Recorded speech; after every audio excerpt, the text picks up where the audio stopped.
Hello, everyone, and welcome to the Independent Bank Corporation Reports 2025 second quarter results. My name is Ezra, and I will be your coordinator for today. If you would like to ask a question, please press star followed by 1 on your telephone keypad. If you change your mind, please press star followed by 2. We will be taking questions after the prepared remarks. I will now hand over to our host, Brad Kessel, President and CEO, to begin. Please go ahead. Good morning and welcome to today's call. Thank you for joining us for Independent Bank Corporation's conference call and webcast to discuss the company's second quarter 2025 results. I am Brad Kessel, President and Chief Executive Officer, and joining me is Gavin Moore, EVP and Chief Financial Officer, and Joel Rahn, EVP Commercial Banking. Before we begin today's call, I would like to direct you to the important information on page 2 of our presentation, specifically the cautionary note regarding forward-looking statements.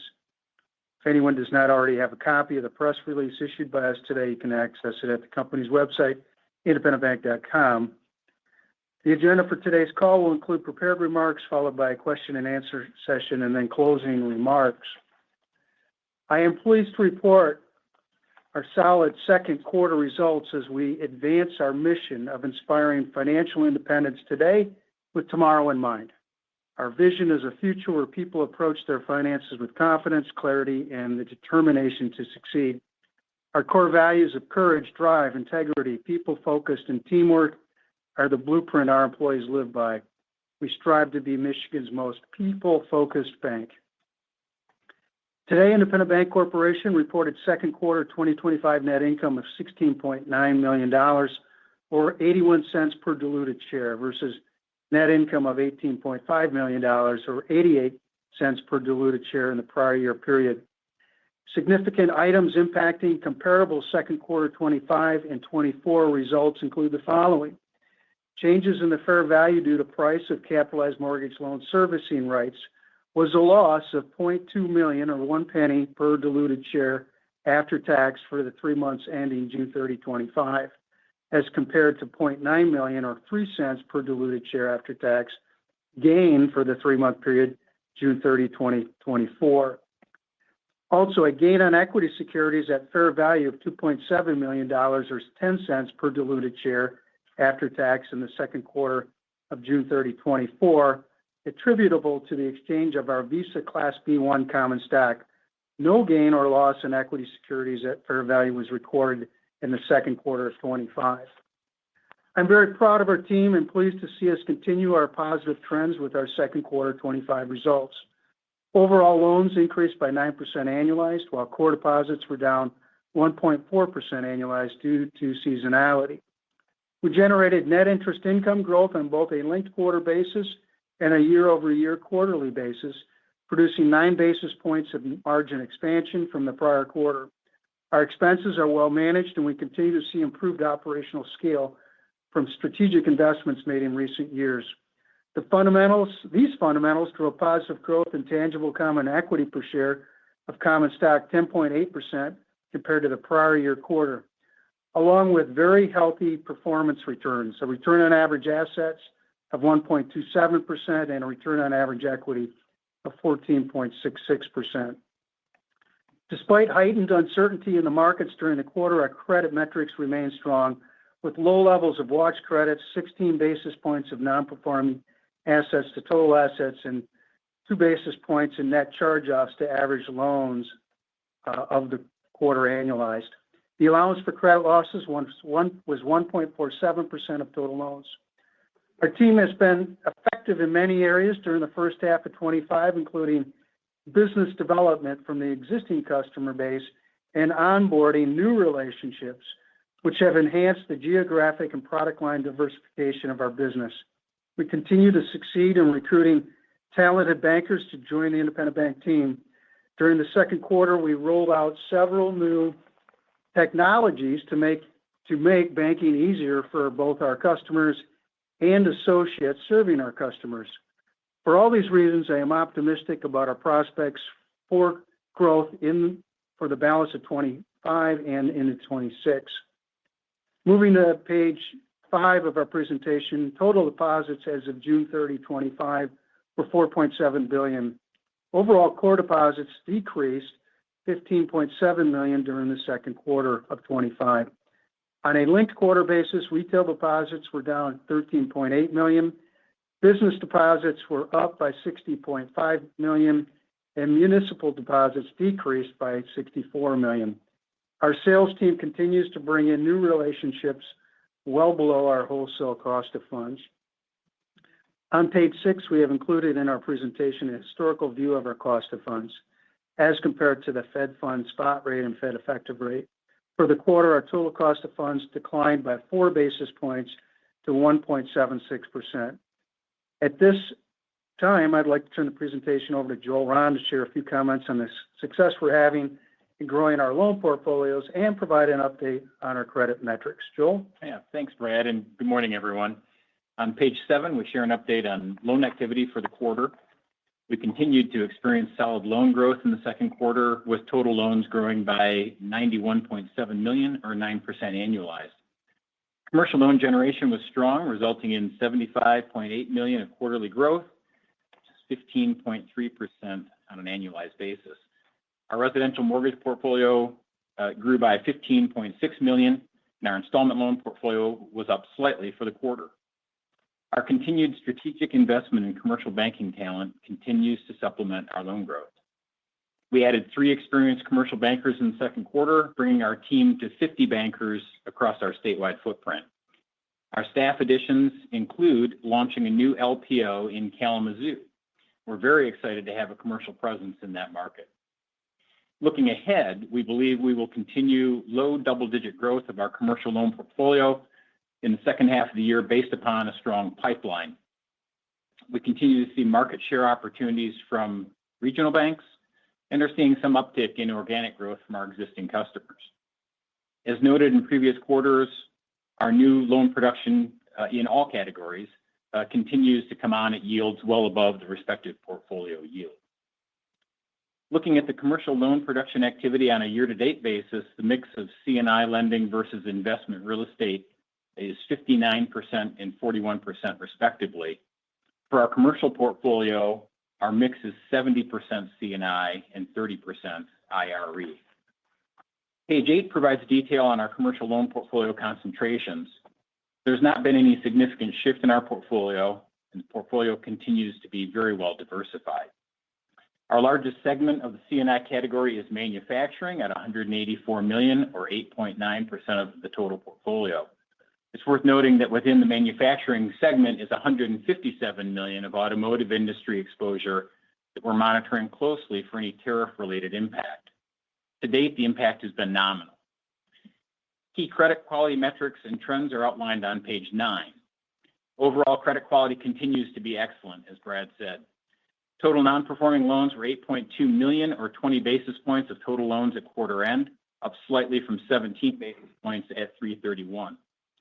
Past due loans totaled $6.6 million or 16 basis points, also up slightly from 10 basis points at 3/31. It's not reflected on the slide, and Brad mentioned it just a moment ago, but it's worth noting that our year-to-date charge-offs are $442,000 or 2 basis points of average loans on an annualized basis. At this time, I'd like to turn the presentation over to Gavin for his comments, including the outlook for the remainder of the year. Thanks, Joel, and good morning, everyone. I'm starting on page 10 of our presentation. Page 10 highlights our strong regulatory capital position.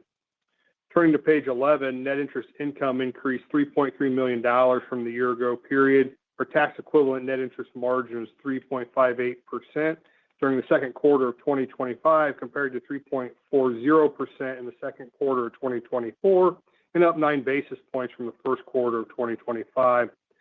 Average interest-earning assets were $5.04 billion in the second quarter of 2025 compared to $4.89 billion in the year-ago quarter and $5.08 billion in the first quarter of 2025.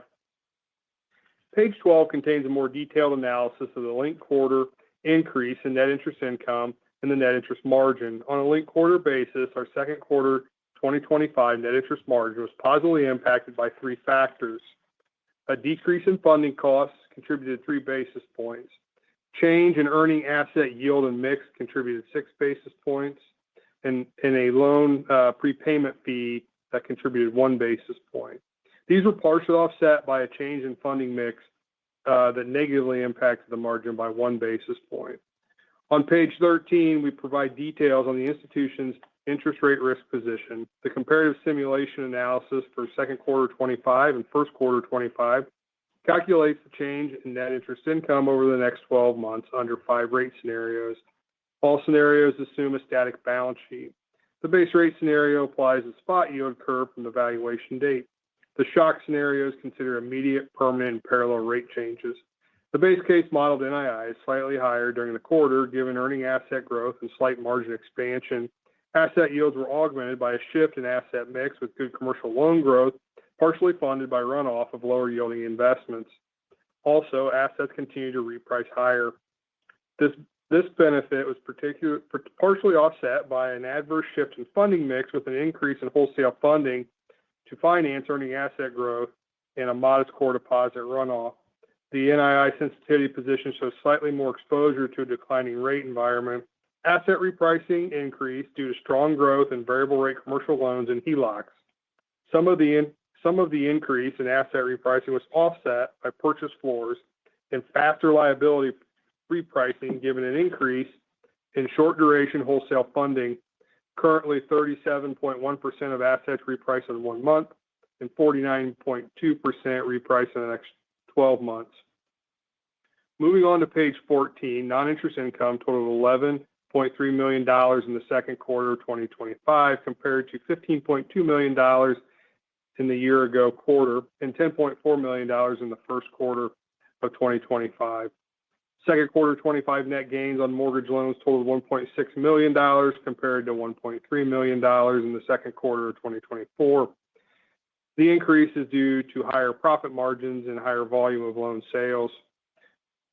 No gain or loss on equity securities at fair value is recorded for the second quarter of 2025 compared to $2.7 million gain in the prior year quarter due to the exchange of Visa Class B1 common stock.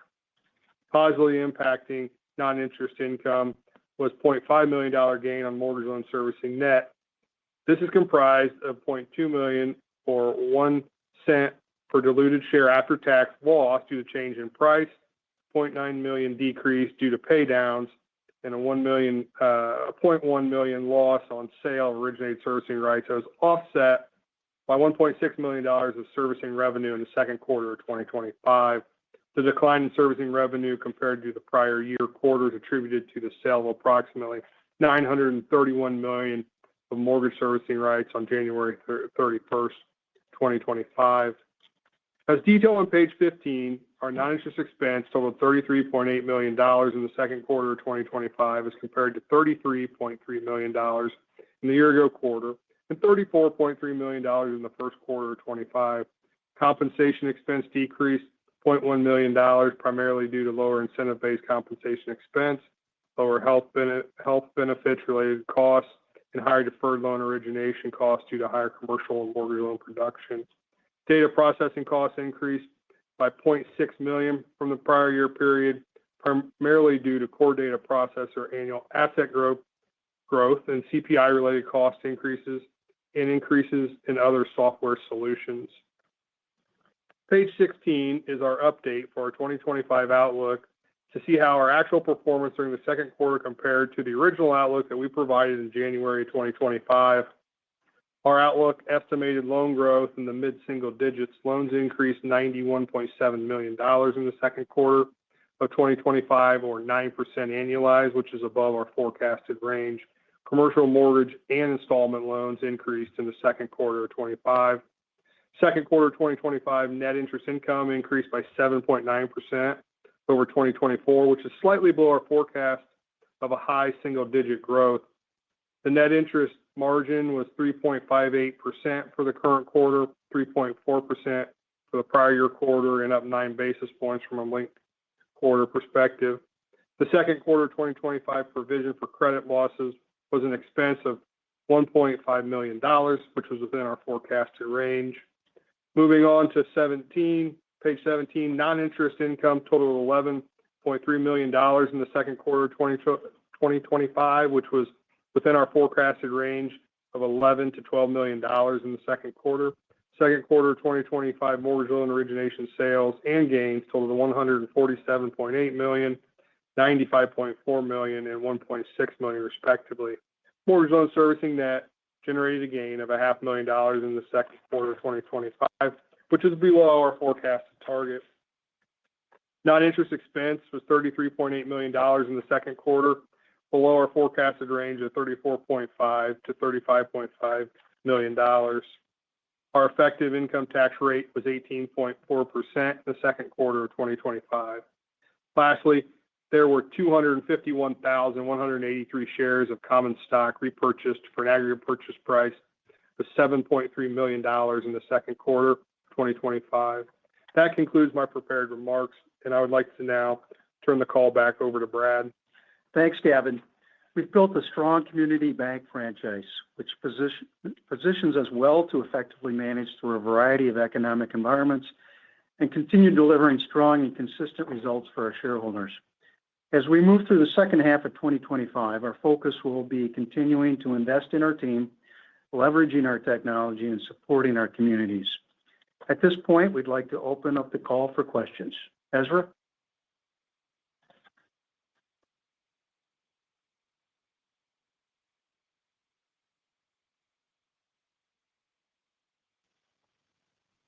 Thank you very much. If you would like to ask a question, please press star followed by one on your telephone keypad now.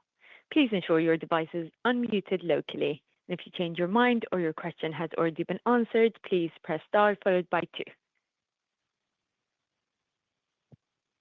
Our first question comes from Peter Winter with D.A. Davidson. Peter, your line is now open. Please go ahead. Thanks. Good morning. You guys had really nice, strong margin expansion this quarter. And I was just wondering, could you talk about maybe the outlook for the margin in the second half of the year? You know, especially if we get maybe 2 rate cuts based on the forward curve. Yeah, Peter, this is Gavin. Thanks for joining today. So the margin forecast that we provided is we're still very confident in that we provided in January. The 2 basis point cuts is factored into that forecast. I would share that given the current positioning in the balance sheet, the cut of a quarter to 50 basis points does not have a significant impact in the margin. One or 2 basis points specifically. Okay, that's helpful. You guys also have done a nice job matching your deposit costs lower. Do you still see room to lower deposit costs absent or if there are no rate cuts? And if so, kind of what are some of the drivers? I think that right now where we're at in the deposit costs, we're probably seeing a plateau, Peter. The longer we stay at or the longer they hold flat, and as asset growth continues, you can kind of feel the pressure build. If I look at where we're currently seeing our CDs reprice and where we're issuing new, those are at the same level. So I don't see, if we stay here, a lot of opportunity to reprice down from here. Got it. And then, Brad, if I can ask just a question. Treasury Secretary Scott Bessent, he seems very focused on bank regulation, trying to kind of level the playing field for the commercial banks. So the question is, have you seen anything that benefits you from a competitive standpoint against credit unions? Oh, Peter, that's a great question. No, not with specifically credit unions. I do think that since the change in the administration, there were quite a few rules that were under review, including like CRA, Dodd-Frank Section 1071, small business data collection, and so on. And those have sort of been paused or set aside. So that's significant for banks, for community banks, because it would have been, I think, costly to move forward as those regulations were being proposed. So, and then saying on top of that, I think we are still looking for, further relief, and excited to see Fed Governor Mickey Bowman, who's I think a friend of community banks in her role in charge of the compliance side. So I think there's still more to come. But again, back to your original question, that fair and equitable playing field with the non-banks, there's been no change. Okay. Thanks, Brad. That's helpful.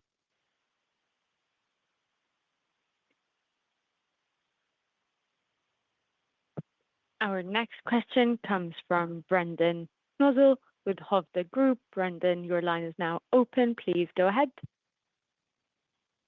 Hey, good morning, folks. Hope you're doing well. Maybe just starting off here, I'm kind of curious at a top level, walking through your local economies. Can you just kind of take us through your markets region by region, and where you're seeing pockets of strength, and where, when you look at the footprint now, you see the biggest long-term opportunity? Thanks. Yeah, Brendan, this is Joel. So I would just focus on the two largest MSAs in our footprint, and that's West Michigan and then the Metro Detroit market. And they're both very similar in many respects. So the manufacturing base is pretty much the same. And there's there's certainly diversity to it, but it's still heavily automotive dependent. And that's why earlier in my comments, I specifically commented on automotive. We have a relatively small exposure to the automotive industry, from a supply base, and they're holding up very well. We were really concerned when things first were announced back in early April. What does this mean? And maybe you could argue that all the full impact hasn't been felt yet. So I think that's a point that has credibility. So we just continue to stay really close. But so far, I think our economy has held up very well. I like to tell people, if I don't read the news headlines, I tell you, just based on customer feedback, the economy's fine. Home building is still pretty strong, especially in West Michigan. And like I said, manufacturing is holding up okay. And then in our northern Michigan offices, there's a lot of, it's a very strong tourist economy, and the consumers are still spending money. So that's just some kind of high-level thoughts to your question. Thank you, Joel. That's super helpful color. Maybe moving on just to the competitive landscape. I'm just kind of curious how it's evolved over the past couple of months. I'm certainly hearing that some larger regionals are stepping back into certain asset classes like commercial real estate. So just kind of, wondering how that's, been impacting you and how you're seeing that on the ground. Yeah, I guess I'll take that one as well, and Brad can chime in. But it really hasn't changed. A lot of our market share lift still comes from the larger banks. We, as a community bank, we sell very well against a larger bank, and so that hasn't changed. Interestingly, we're seeing some opportunity. I agree with your comment that the large banks they're very, very careful, and maybe just not interested at all in commercial real estate right now. And that's not just, the obvious, office segment. That's just kind of any commercial real estate. So we have continued to put good investment real estate in our portfolio. We keep it in balance. As I mentioned earlier, we like our mix of 70% C&I and 30% investment real estate overall in our portfolio. But we continue to write deals. I was going to say the interesting thing, Brendan, is we've actually seen deal opportunity coming off of CMBS maturities, and especially like in the medical office space. We pick our spots, but medical office, we've had good success with rewriting deals that are coming off of CMBS because that market is not as robust and not as aggressive as it once was. So yeah, a variety of places, but overall the mix or where our opportunities are coming from really hasn't shifted much. Yeah, Joel, I think that was excellent. I would just add, I mean, we were out on a call with a prospect last week whereby, sort of that dollar size between 10 and 20 million, which I'd say is sort of a sweet spot for us, was considered too small by the entity's incumbent bank. And so that is a terrific opportunity for us. So we're in a good spot. Great question, Brendan. No, that's really great color. So thank you. I'm going to sneak one more in here. Maybe just turning to capital M&A activity. It certainly feels like deals have picked up not only across the country, but in the Midwest specifically. So just kind of curious how you're viewing the M&A landscape at the moment, whether you're seeing signs of pickup in activity on your end, and just updated thoughts on your own appetite for any inorganic opportunities right now. Well, I think that we've seen several very nice deals here in Michigan this year. And so there's definitely, activity going on, and there's discussions being held. And, here in Michigan, we have plus or minus about 80 chartered banks still left. So for independent, I would say that, and this is not new, organic growth will continue to be the primary driver of our overall growth. But we would be interested in acquired growth where it makes sense. And so where it makes sense gets down to, obviously it starts with culture, and there's size, and there's geography, and there's also, price. And so I'm hopeful that as we move forward, we'll be able to complement the organic growth with some intelligent acquired growth too. Fantastic, Brad. All right. Thank you for taking my questions this morning. Our next question comes from Adam Kroll with Piper Sandler. Adam, your line is now open. Please go ahead. Hi, good morning. This is Adam Kroll. I'm for Nathan Race, and thanks for taking my questions. Morning. Yeah, so maybe just a question for Gavin, going back to the margin. If the Fed were to remain on hold through the remainder of the year, do you think the margin can just grind higher with new loans still coming on at a higher rate than the portfolio yield? And maybe could you remind us how much cash flow is coming off the bond book, and maybe in terms of what your fixed rate loan repricing looks like over the next couple quarters? Yeah. So to answer your first question, yes.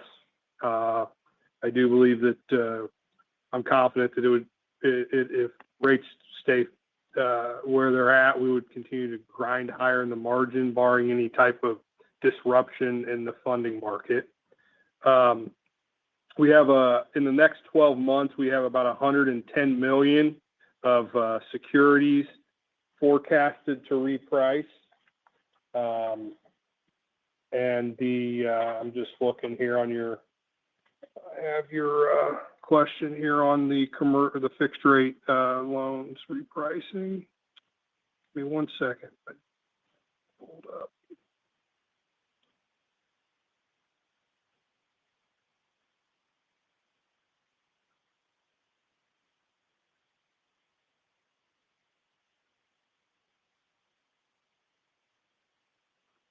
in the next, I don't have it broken down by quarter, Adam, but I can tell you in the next 12 months, we have fixed rate loans repricing at $121 million with an exit rate of 6.15 in total. So. Okay, that's super helpful. And then maybe switching to fees, you had really solid mortgage loan volume during the quarter, and obviously the loan sale margin saw a drop with all the rate volatility during the quarter. But I was just wondering if you have any visibility on how you see mortgage trending so far this quarter.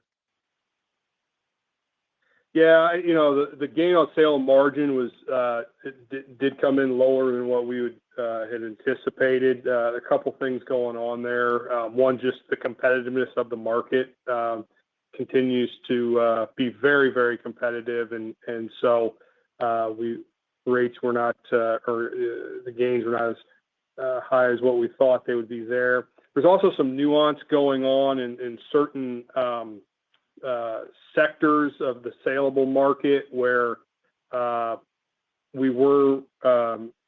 industry was paying a much higher premium into the secondary. To the GSE specifically, that premium has pulled back pretty significantly. We didn't see that coming out of our control.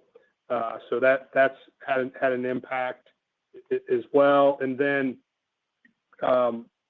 we also annually go through a review of the cost of origination, and so that was higher this year, and so that pulled down the margin as well. So there's a number of moving pieces there, but I would share on the main driver is just the competitiveness of the mortgage space today. Got it. I really appreciate that, and thanks for taking my questions. Thank you. Our next question comes from Damon Del Monte with KBW. Damon, your line is now open. Please go ahead. Hey, everybody. It's Matt Rank filling in for Damon. Hope everybody's doing okay. My first question is just a follow-up to the capital management. As you guys look for that inorganic opportunity, do you think you'll still be active with buybacks, or should we expect you guys to kind of put those on pause in the meantime? Yeah, this is Gavin, Matt. We evaluate it daily. As we've explained in the past, we do model the buybacks like we would a M&A opportunity, and we believe it needs to be at a price range that has a reasonable earn back for our shareholders. The current range is outside, or the current price is outside of that range of earn back that we're comfortable with. That being said, as we continue to go forward and build capital, we reserve the right to change those parameters. But I would say here in more of the short term, if the stock continues to trade in the current ranges, the buybacks will be limited. Okay, great. And then last one for me. You guys mentioned you implemented some new technologies to help customers and associates. Just kind of curious what those technologies are and if you have any other planned investments coming up. Yeah, that's a great question. So in the second quarter, we put in sort of a AI chat function on our website and within the banking platform that's getting a lot of use from our customer base. So that's essentially customers being able to maybe more quickly get answers to their questions. We're using probably several dozen AI use cases around the company that is helping our staff maybe more quickly respond to customers when we've got them, say, on the line within our call center. We are leveraging some AI use cases to identify next best product opportunities with our customers. We've also leveraged technology just in terms of maybe in the loan processing underwriting area that to significantly reduce time. So those are a handful, but really excited about sort of where we've been, where we're at, and even where we can go, continuing to leverage our technology. Okay, great. That's all for me. Thank you.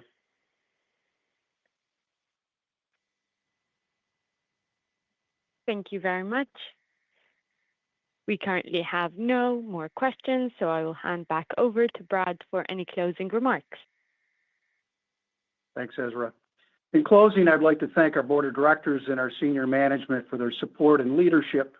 I also want to thank all our associates. I continue to be so proud of the job being done by each member of our team. Each team member in his or her own way continues to do their part toward our common goal of guiding our customers to be independent. Finally, I would like to thank each of you for your interest in Independent Bank Corporation and for joining us on today's call. Have a great day. Thank you very much, Brad, and thank you to all our speakers on today's call. We appreciate everyone for joining. You may now disconnect your lines.